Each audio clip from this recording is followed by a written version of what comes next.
Hi everyone, and welcome to this first video in Unit 2 for Integrated Math 1. In this unit we'll talk about arithmetic and geometric sequences, we'll talk about explicit and recursive formulas, and much more. But to get us started with this unit and this lesson, let's go ahead and do our warm-up for today. So I've got 6 problems here for you. If you can, take a moment to do that. Remember to use mental math when possible. Alright, so let's go ahead and look at these. As we've talked about before, when multiplying by a fraction, you can decide to either multiply by the numerator first and then divide, or you can divide by the denominator and then multiply by the 16 in this case. So I don't know about you, but doing 21 divided by 7 is a lot easier for me than multiplying by 16. So I'm going to go ahead and do 21 divided by 7 is 3. So we have 16 times 21 divided by 7 is 3 equals 48. Number 2, increase 60 by 5%. A couple ways you can do this. You can take 105% of that value, or you can take the 5% and then add it to 60. For me, maybe taking 5% is a little bit easier here.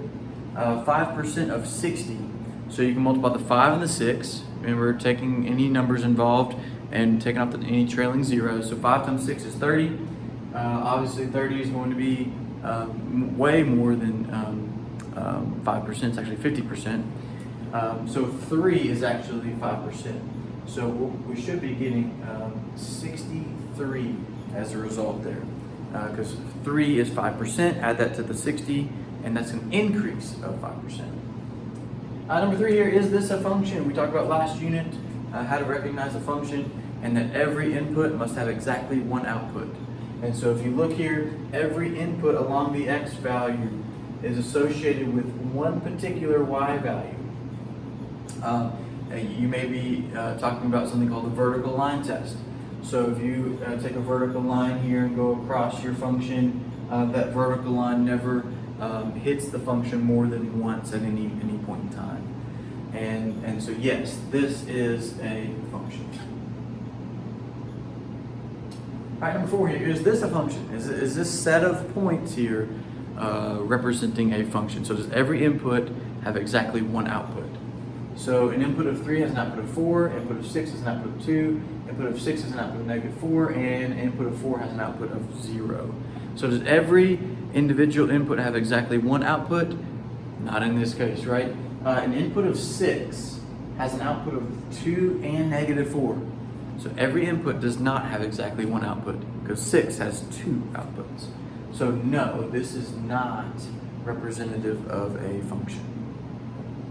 Number 5, solve x plus 5 equals 3. So what number plus 5 would give us 3? So that's another way to think about that one. Or you can subtract 5 on both sides and we'll get -2, right? Let's check it. -2 plus 5. -2 plus 5 is 3. Yes. All right, number 6. Hopefully you were able to estimate this really quickly, and I don't mean looking at the exact tenths place and adding those all up, but just thinking about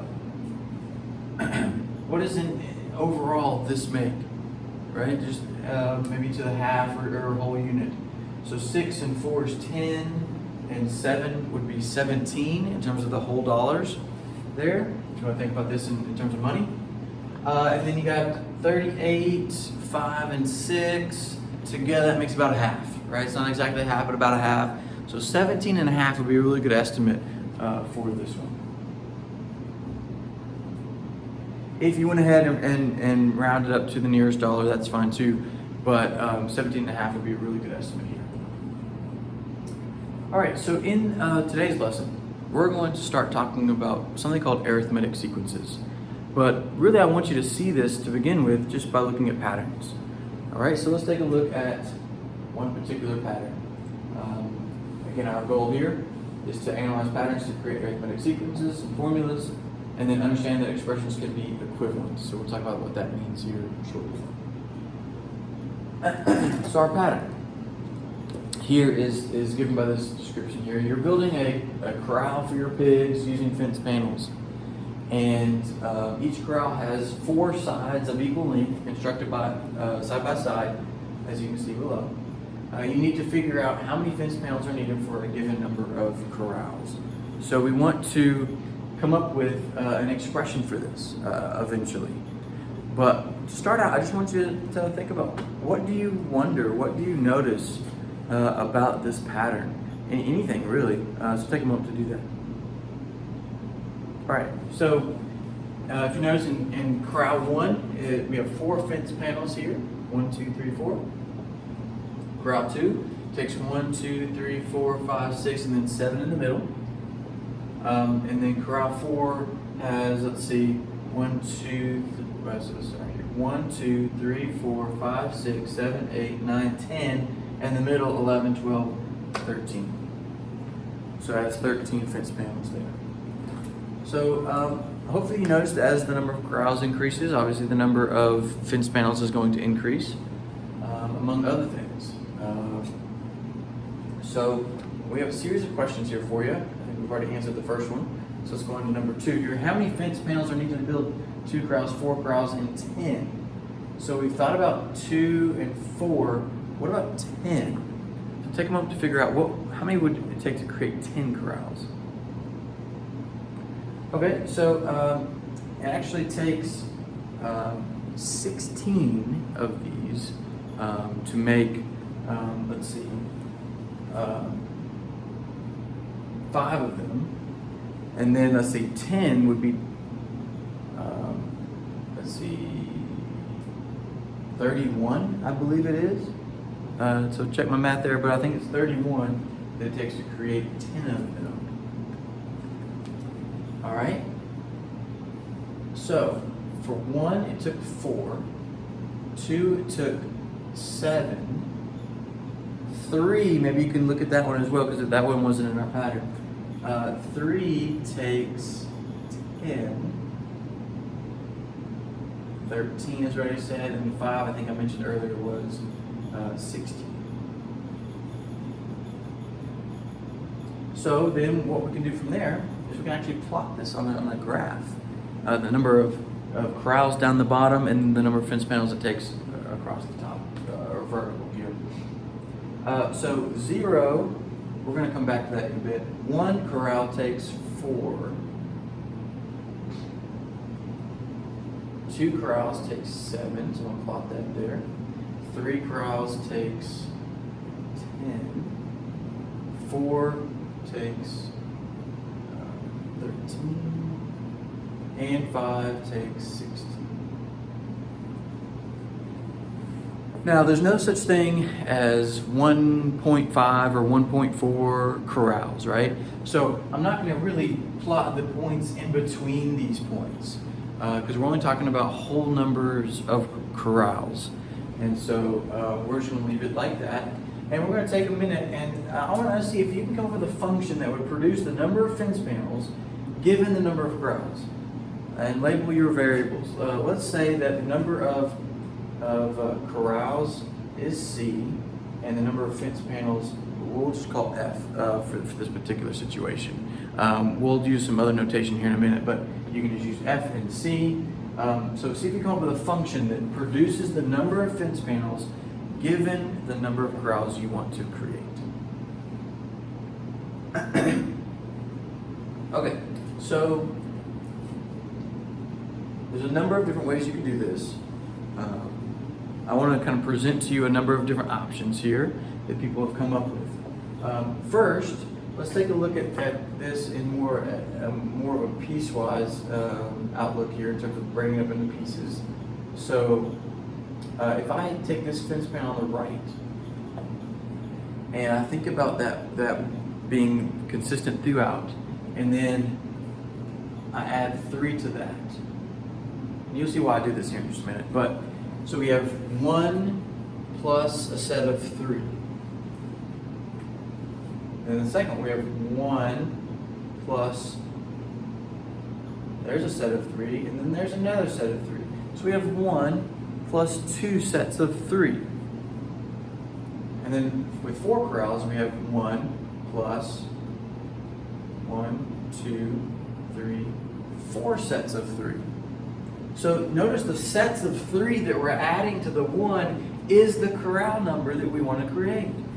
So one type of expression we could build here is 1 plus the number of corrals, we'll call it C, times 3. Because for every corral that we want, we need 3 additional fence panels. So this creates our final value for our fence panels. So let's just think about another example here. So earlier we talked about 10 corrals. So if we put 10 in here, we get 3 times 10 is 30, plus 1 is 31. And hopefully you can see what that would be, right? We have 1 fence panel down the right, and then we have 1, 2, 3, 4, 5, 6, 7, 8, 9, 10. And 31 fence panels altogether. But hopefully you can see in terms of the groups of 3 that we have. So for every increase in corral, we need 3 more fence panels. Okay? So that's what happens here with this 3. For every increase in a corral, we need 3 more fence panels. Okay, and then we have this consistent 1 that marks our right side of our building here. So there's one that we could build, 3C plus 1. Another way to approach this is not really looking at it in groups of 3, but instead looking at maybe the top and bottom. So top and bottom here, I have 2 1s, and then top and bottom here I have 2 2s, 2 4s, and so on. It's 2 sets of the corral number. So it might be written like 2C, right? 2 times the number of corrals, right? So it would be 8 in this case. Okay, but that's just the top and bottom. Now we need the vertical fence panels as we go here. So we can think about it this way. Let's see, it's 1, 2, 3, 4, 5. So 5 vertical here for the 4, 3 verticals here for the 2 corrals, and then 2 for the 1. It's always 1 more vertical panel than there are corral numbers. So it would be plus C plus 1. So this represents the top and bottom, and then the C plus 1 represents these vertical panels across there. But look what happens. If we simplify this, if we combine like terms here, we get F equals, let's see, 2C plus C is 3C plus 1. The same expression that we had up there a minute ago. All right, one other way we can do this is to think about it with sets of 4.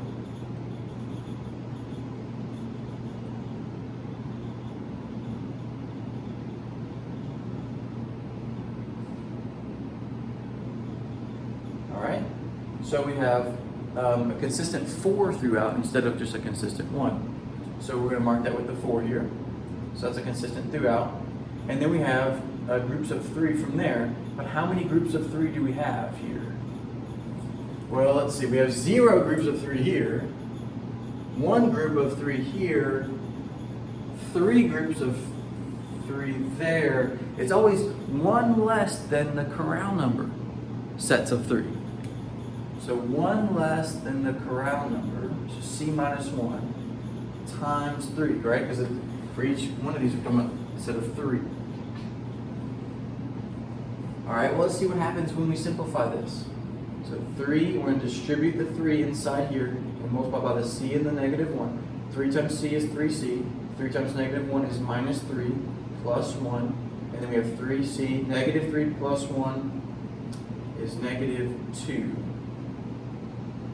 Oh, sorry, that should have been 4. Negative 3 plus 4 is 1. Giving us the same expression as we had here and up there. All right, let me show you one more, and then we'll move on to our next example here. Let's look at it this way.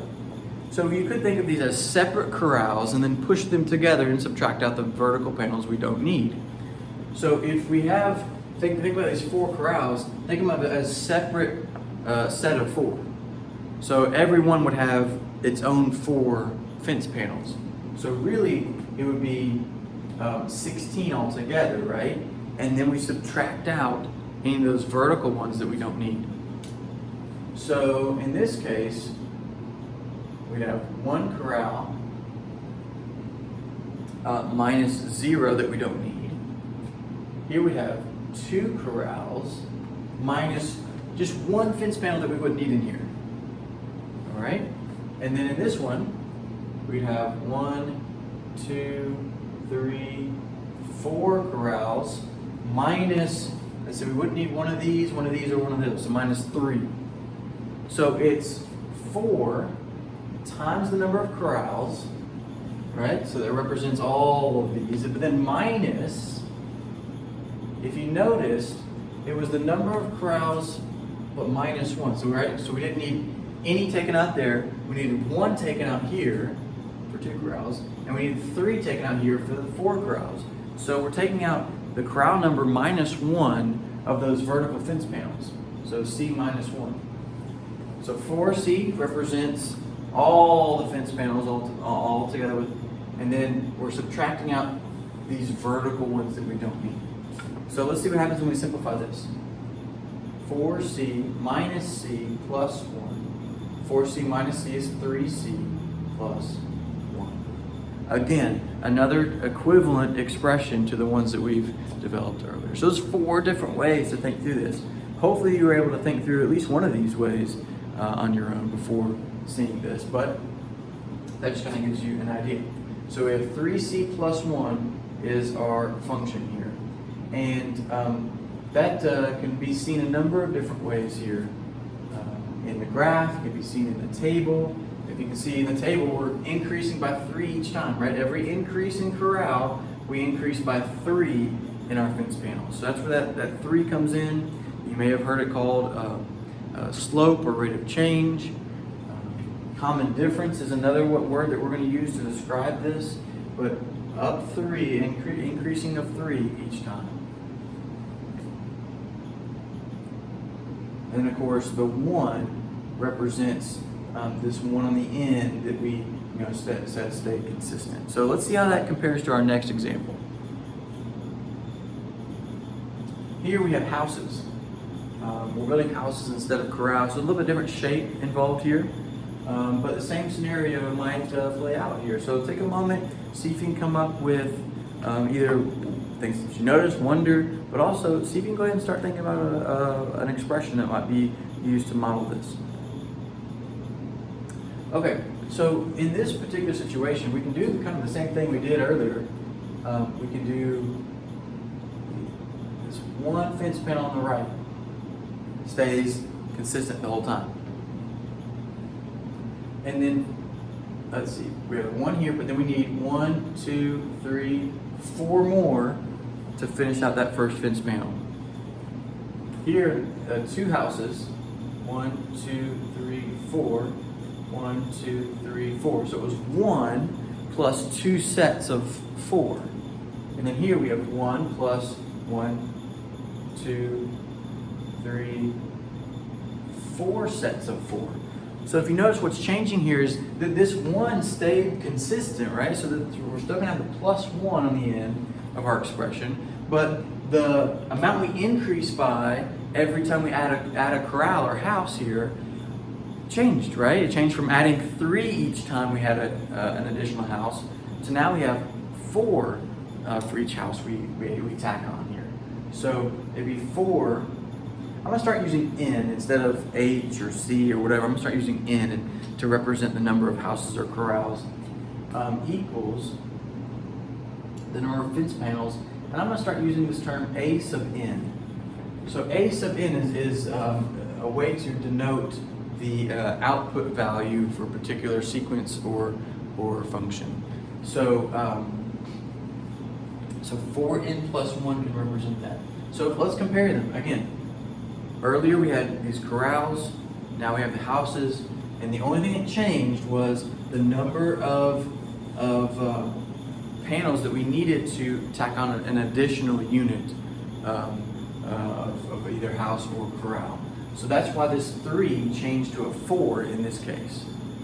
All right, so we kept the 1 consistent, so we could pull out the meaning of that coefficient out in front that we'll call common difference, we'll call slope eventually, and in other contexts.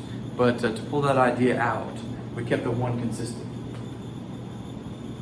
So if we look at the number of, let's see, fence panels for each one here, we have, for one house we needed 4, actually 5.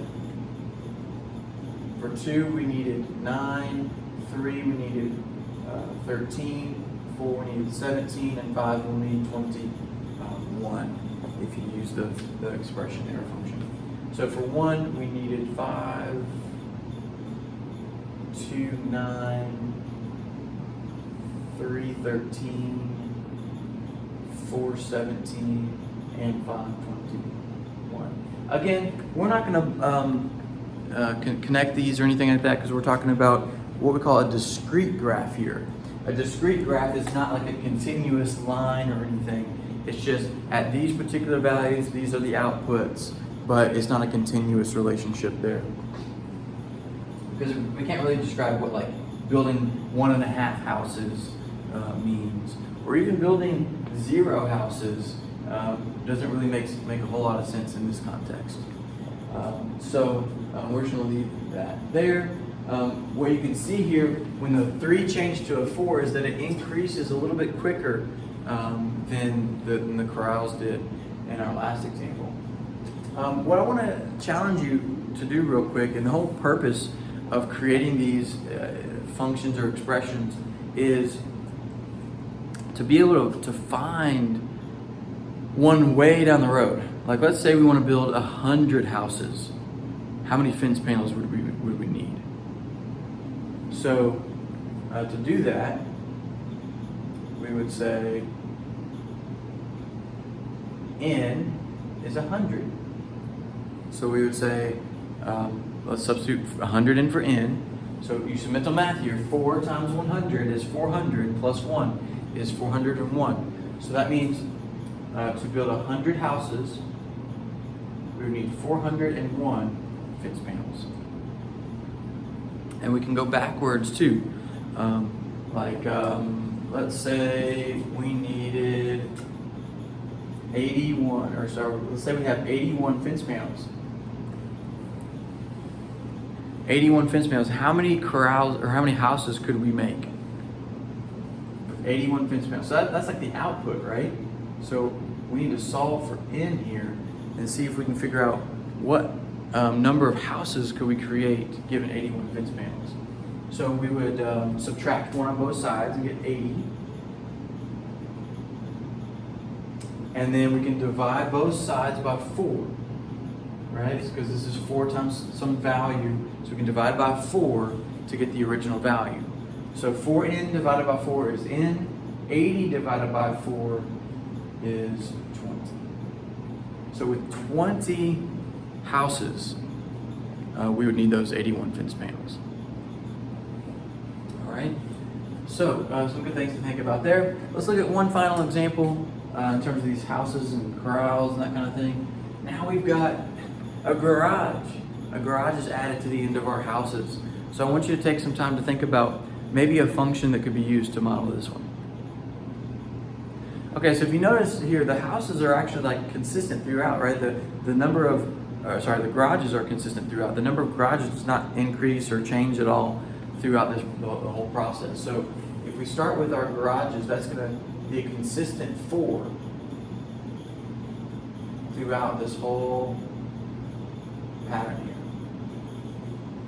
And then let's go back and analyze how much it takes to tack on these houses. For each house, it's going to take an additional 4 fence panels.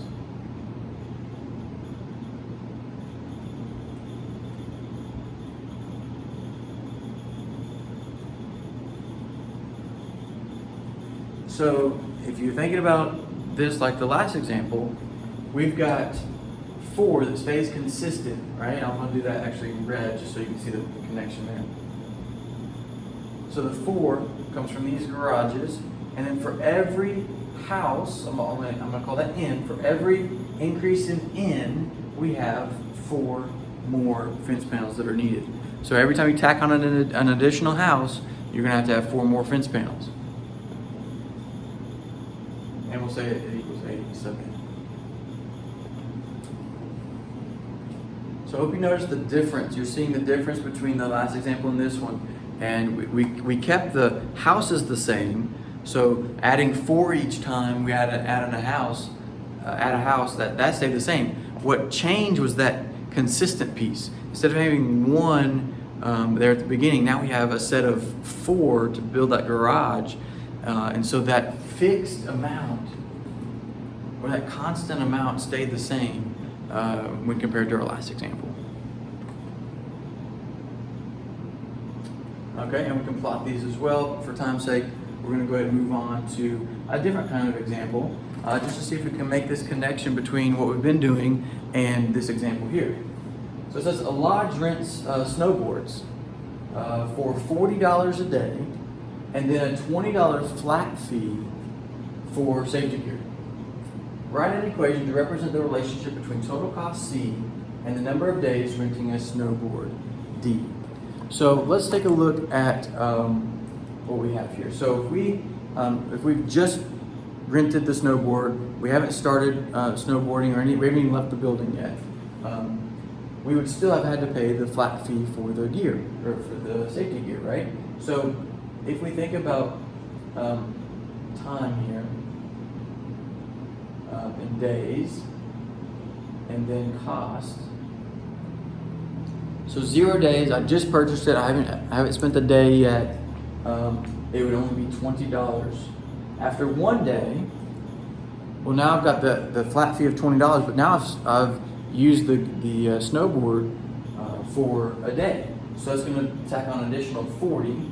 So 20 for the gear plus 40 for the snowboard equals a total of 60.